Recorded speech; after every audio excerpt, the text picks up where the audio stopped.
Hola, hoy vamos a ver un concepto muy importante, es el concepto de diálogo. No sé si ustedes han escuchado alguna vez esta discusión dentro de las ciencias sociales y las humanidades de la importancia de llegar a campo, llegar a la intervención psicosocial con un bagaje metodológico dialógico, metodologías dialógicas, que han escuchado hablar de eso. Bueno, si no, aquí vamos a ver más o menos a qué se refiere esta noción de metodologías dialógicas, pero antes de llegar ahí tenemos que ver cómo este concepto de diálogo básicamente a qué se refiere. Cuando hablamos de diálogo, hablamos de una conversación donde dos o más personas se exponen al otro, se comparten a sí mismos, comparten su visión, su sentir y hay como este encuentro mutuo, recíproco, alternativo, donde también se van alternando el exponer con la escucha.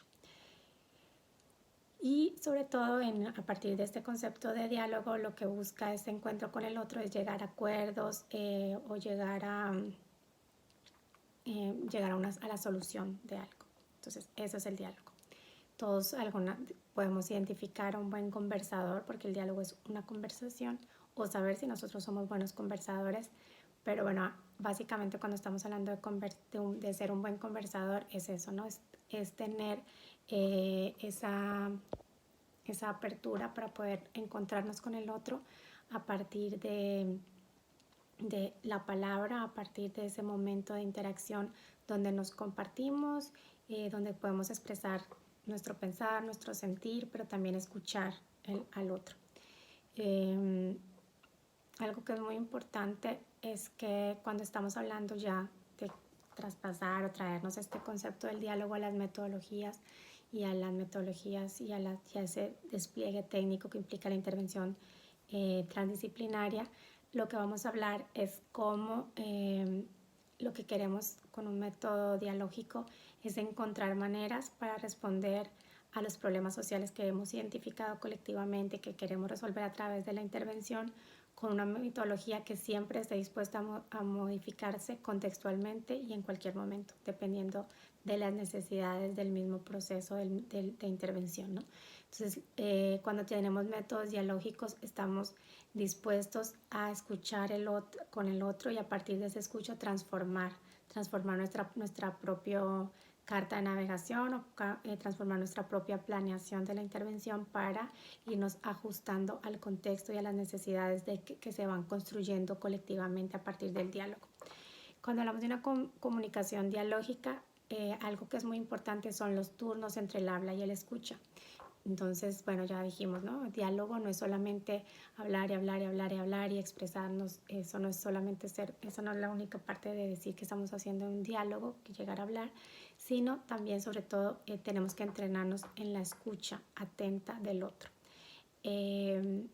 Esta posibilidad del diálogo a partir de ese encuentro con el otro, de expresarnos, pero también de escuchar y de transformarnos a partir de lo que escuchamos o modificar nuestro pensar, nuestro actuar, nuestro sentir a partir de ese encuentro real de escucha con el otro, es lo que nos define como humanos, ¿no? Es lo que define nuestra convivencia y sobre todo lo que define lo interdependientes que somos del otro, ¿no? Entonces, tenemos que pensar en eso. O sea, el diálogo es ese espacio donde nos exponemos al otro, pero también donde reconocemos al otro y donde nos construimos colectivamente. Cuando estamos hablando de diálogo, estamos hablando de la interacción de dos o más logos que están en oposición. ¿Esto qué quiere decir? Que el diálogo no se da en la vida real, en nuestras interacciones cotidianas y mucho menos en un espacio de intervención. No, el diálogo no se da entre personas homogéneas, ¿no? Personas homogéneas iguales que piensan, sienten igual, no. El diálogo participan diversos sujetos que están en oposición, que tienen su propia palabra, que tienen una autonomía en su mirada, que tienen su propia razón, que tienen su propio sentir y que si realmente abrimos un espacio al diálogo, pues va a ser un espacio para que todas estas diferencias surjan, existan. Generalmente cuando estamos en una asamblea o estamos en un grupo focal y vemos que todos son acuerdos, o puede ser porque hemos venido de procesos de diálogo muy amplios y ahora ya hemos llegado a construir esta colectividad, o tenemos que sospechar de que realmente estemos nosotros como facilitadores propiciando el diálogo, ¿no? Si solamente hay acuerdos, de pronto no estamos generando estos mecanismos de confianza, de apertura para que las personas realmente expresen su sentir y se puedan ver reconocidos en sus diferencias. Algo que también es muy importante con respecto a este concepto del diálogo es que en el diálogo, al promover ese encuentro con el otro, al alternar las miradas, se proporciona una visión más integral, ¿no? O sea, como les digo, el diálogo siempre, un verdadero diálogo, lo que va a hacer es evidenciar las diferencias de miradas, y una verdadera posibilidad de escucha lo que va a hacer es generar una mirada más compleja, más amplia y proporcionar una visión más integral, ¿no? Cuando yo me modifico en mi ser, en mi sentir, en mi relacionarme con el otro, en mis acciones, a partir de escuchar al otro, pues puedo ir ampliando, complejizando el abordaje, ¿no? Y esto pasa muy claramente cuando llegamos con esta mirada dialógica a los procesos de intervención. El diálogo es, digamos, lo opuesto de lo que muchas veces se nos presenta como diálogo en estos procesos de intervención, o que nosotros estamos cargando como profesionales con muchos vicios que lo que hacen realmente es aplacar el diálogo, ¿no? Como profesionales, como maestros, donde realmente no hemos generado estos procesos de reflexividad para ver cómo nuestros métodos o cómo el método de la ciencia más tradicional, más convencional, generalmente lo que hace es anular las posibilidades de diálogo y las posibilidades de encuentro y de reconocimiento de las diferencias. Entonces, el diálogo se tiene que alejar completamente de esa intención de dominar al otro, de convencer al otro, de persuadir o de ganar, ¿no? O sea, cuando nosotros vamos a un diálogo no vamos a pensar que vamos a ganar, o sea, generalmente vamos a ganar y vamos a perder algo.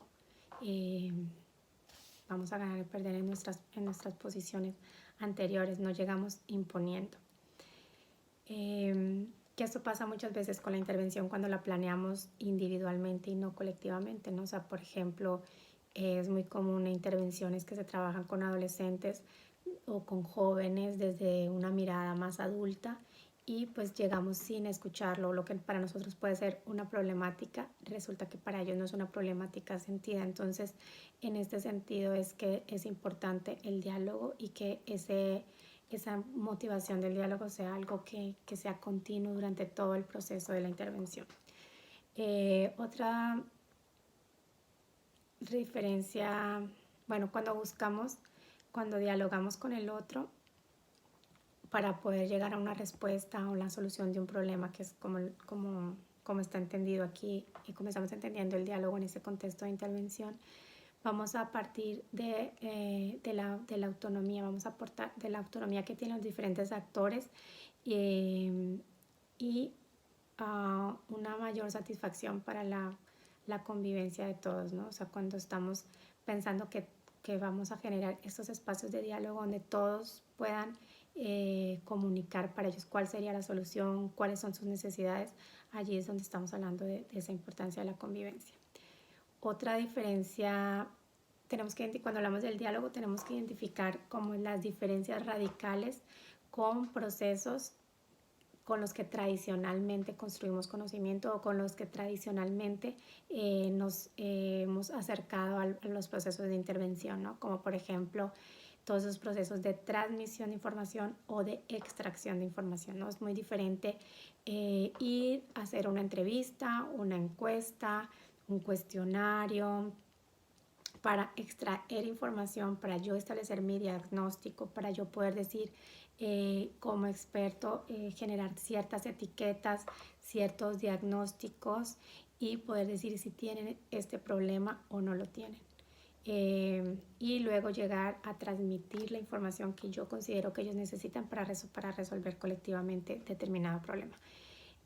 Es una forma muy tradicional de construir, donde muchos hemos sido formados en estas digamos, metodologías o formas de considerar estos procesos, y cuando estamos hablando de los métodos dialógicos, lo que tratamos es de problematizar estas formas, ¿no? De generar como un proceso de reflexividad que nos permita ver que estas formas que implican una jerarquía en la construcción de conocimiento y que están en la raíz de que muchas de las intervenciones realmente sean paliativos o no sean intervenciones exitosas, o sean intervenciones que dependan del facilitador, y en el momento en que el facilitador se va, pues el problema no tiene una solución, ¿no? Porque no se generó a partir de la autonomía o a partir de la necesidad de las personas.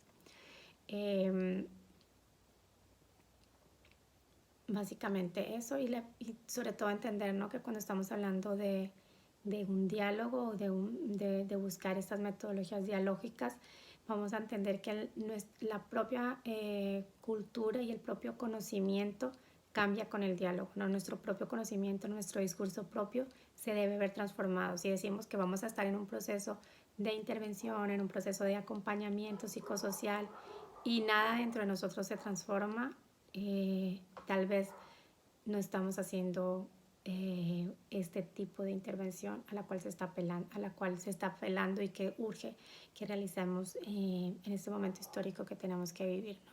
Entonces, cuando estamos con esta noción dialógica, vamos a ganar algo, o sea, nuestro conocimiento va a ganar. También vamos a perder en el sentido de que vamos a tener que deshacernos de ciertas ideas, deshacernos de ciertas formas de ser, formas de actuar, perder tal vez el tiempo que estuvimos gastando en hacer un PowerPoint que no va a ser pertinente en determinado contexto, perdiendo de pronto en vernos como a veces cuando pensamos en estas formas de intervención muy rígidas, donde tienes que cumplirlos como un checklist de las cosas, de las actividades que tenías que realizar, porque finalmente estás abierto al cambio, a las transformaciones, a esta incertidumbre que puede parecer desde afuera o desde estos marcos institucionales muy cuadrados, puede parecer como desorden o como que no cumpliste los objetivos que te trazaste, que son cosas muy diferentes, ¿no? Los objetivos, cuando los hemos construido colectivamente, los tenemos que seguir evaluando. O sea, no es algo que desechamos, que perdemos, pero sí que los podemos flexibilizar, ¿no? Por eso la importancia de hacer este seguimiento continuo a las intervenciones, y que no significa que no vamos a evaluar el impacto de nuestras intervenciones. Entonces, cuando estamos hablando del diálogo, no es que vamos a llegar a acuerdos donde donde se borren o que se lleguen a zonas de contacto entre las diferencias de los otros. No, ese no es el objetivo del diálogo. El objetivo del diálogo es reconocernos en nuestras diferencias, identificar que somos dos personas diferentes hablando, o varias personas desde su propia autonomía, de su mirada, hablando, comprendiéndose y tratando de construir juntos la resolución de ese problema que también se identificó dialógica y colectivamente. Entonces, básicamente eso es lo que nos recuerda este concepto, ¿no? El revisar muy bien todos estos vicios que podemos tener de formación o de visión cuando pensamos en una intervención, y abrirnos a esta posibilidad de encuentro con el otro.